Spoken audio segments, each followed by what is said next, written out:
Hello friends, I'm Jeanette and you're visiting the Neal's Homestead. And today you're here at my house while I'm looking at some seed catalogs.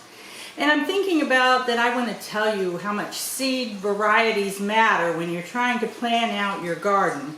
This year is a little bit different than most years because typically this time of year we'd be just poring over our seed catalogs as they come in and spending the evening trying to dream about what we want in the garden this year. This year we've felt a little bit of fear as in regard to food supply, and we've heard some rumors that there are shortages of seeds, and I think it's caused a lot of people to buy early and then also maybe to overbuy too. But if you haven't overbought or you haven't bought early, then I just want to encourage you right now to not be afraid that there is a seed shortage. Because from what I'm hearing from people who know, there really isn't a seed shortage. Every year there are crop failures on some variety or another variety, and there will be some crop failures this year too. It's just to be expected. But by and large, there is not a seed shortage. And the only way, I think there might be two ways that there could be a seed shortage. First is a crop failure, and that's like a repeated crop failure. And to do that much crop failure where there's a mass seed shortage, it means the weather has to just stink all over the place, because these people who make these seeds, they make provisions for crop failures, and they probably have more than one person growing the seeds for them. And then the other one is if too many people do the panic buying, just like they did with the toilet paper. Remember that? And if everybody goes out and buys too many seeds, then they could create a seed shortage. But it's a false seed shortage. Another thing is that if you buy too many seeds and try to store them, your chance of failure in saving them to their viability is probably pretty great. I mean, you can save seeds, but they lose their viability after 1, 2, 3, 4 years, however long, and you're not really going to gain anything by having all those seeds stored away and the possibility of losing them. My favorite seed catalog is Johnny's Seeds, and it's probably because they have really nice pictures in there, but it's also that it's full of information about how to grow things, when to plant, how long it takes, how many seeds per ounce, how many seeds it would take to plant a whole acre of something, those kind of things, and then production information and all kinds of stuff. Now, then my next favorite is Morgan County Seed, and I like this one because this store is not that far from me. It's only about an hour away from me, and I can go directly there. They have put out this very simple black and white page catalog with all the lists of things, but the seeds in here are much cheaper. And they don't have everything you might want, all the different varieties, but they do have a large variety, whether it's open pollinated, heirlooms, or a wide range of hybrids. Now, I want to talk to you about the difference between open pollinated and heirloom and hybrid seeds. Many people get confused about hybrids versus genetically modified seeds. And those are two very different things. You generally, as a small home gardener, you can't even find any genetically modified seeds to buy. Now, if you were a big commercial producer, you could come up with genetically modified corn, sweet corn. In fact, a lot of the sweet corn that you buy at Walmart or a grocery store probably comes from a farm that uses genetically modified seed. That's just the way it is. They can manipulate everything so that they can get more production. They can use chemicals on it, such as that. They can make it so that it can last longer in your refrigerator. And if you don't want to eat genetically modified sweet corn, you're probably just going to have to stay out of the grocery store and buy from a local farmer who you know grew just regular old hybrid sweet corn. I know over the past several years that there's been a big push to go heirloom. and open pollinated. And I can see value in those things because you can save the seeds and it keeps those heirlooms alive, you know, it doesn't let them die out. But there's a really good reason. I would say there are probably two really good reasons why hybrid seeds were developed in the first place. When you have hybrid seeds, they breed them for production and disease resistance primarily. And then you can also breed in height of the plant or the bushiness or, you know, less vininess, more vininess. They can do that with some varieties.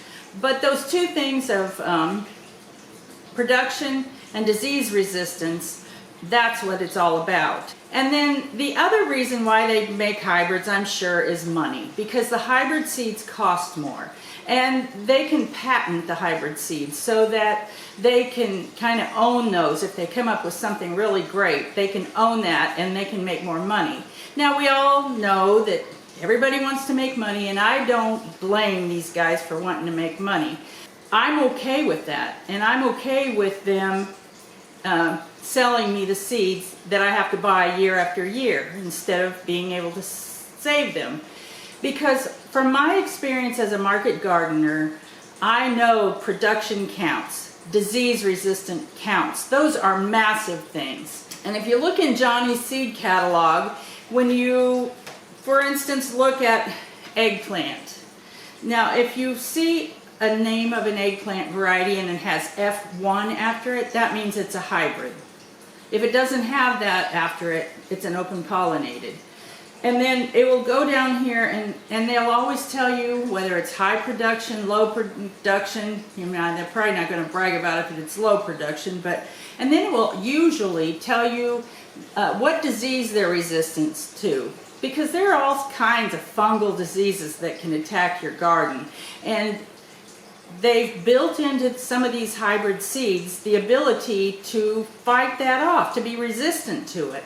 And that's very important if you want to be successful with your gardening.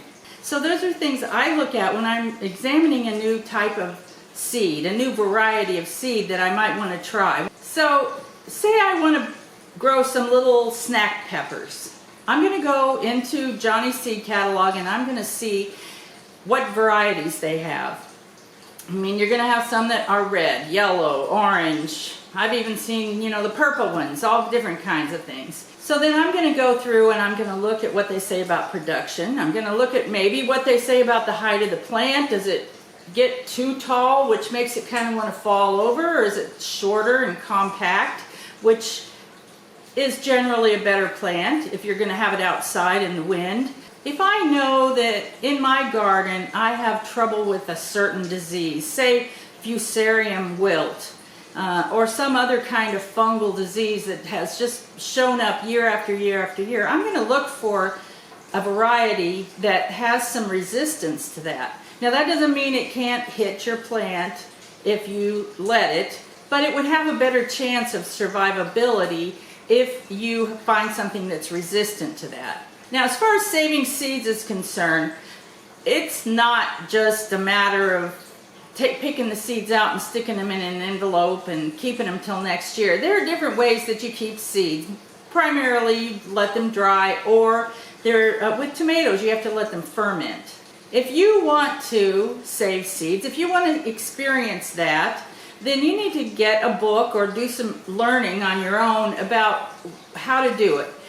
There are different categories of plants, and within a certain category they can cross-pollinate. So you have to separate them by however far somebody has established that it has to separate. You know, the pollen can travel so many feet or whatever. You need to learn about that. You have to go into the seed saving business with your eyes open and your understanding, because you have to know what goes on. Now, if you are serious about providing food for your family, you need to realize that having a garden for serious food production, not just for a few tomatoes and a few peppers, it's a lot of work. And it takes a lot of attention. I mean, it's like a summer's worth of work to grow the food and preserve the food.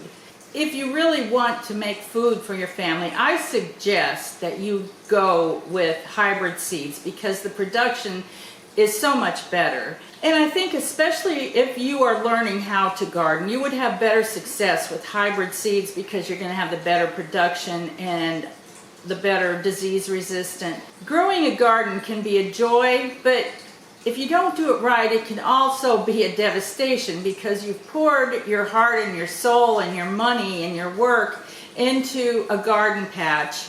And if you're not successful, it's just heartbreaking and makes you not want to do it again. But as I told people at our farmers market a lot of times when they would want to grow a garden, these are people who live in a city primarily, I said, if you think about it, you only have like 20 to 40 tries in your lifetime to grow a garden because, you know, you usually don't care about it when you're young. Maybe you start wanting to grow a garden when you're 35. And so you need to keep pushing and pushing and not just, I mean, there's always, the farmer says there's always next year, and that's always true. But you need to go into it with some education and keep trying, don't give up. And there's one more thing I want to quickly tell you about is when you go to a nursery or Walmart or whatever to buy your plants, you need to understand that many of the producers of those plants, they have chosen the cheapest seeds they could find. And those are usually not the high producing ones because the high producing ones, disease resistant ones, cost more money. So if they say cauliflower, it's just going to be generic cauliflower and it's probably going to be the cheapest seed they could find that is cauliflower, but it's not necessarily the best cauliflower that you can get on the market.